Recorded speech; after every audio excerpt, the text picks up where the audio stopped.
থেকে আক্রান্ত হয়েছে। সুতরাং প্রত্যেকটা সময় আমরা ছিলাম এবং আমাদের সেই যারা ভোটে খেটেছেন 11-21 সালে তারা ঘর ছাড়া হয়েছে।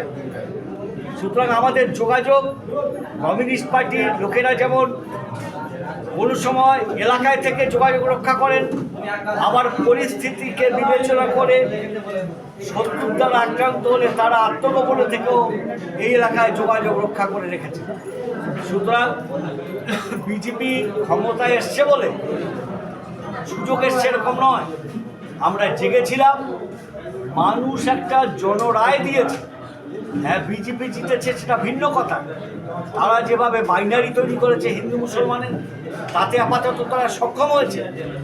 কিন্তু সিপিআইএম এই মাটিতে ছিল, একটা পরিস্থিতি হয়েছে, আমরা এই পরিস্থিতিকে সময় আমরা এসেছি, আমরা আগেও ছিলাম, আত্মগোপনের সময় যোগাযোগ ছিল, এখনও আমরা আছি। ধন্যবাদ।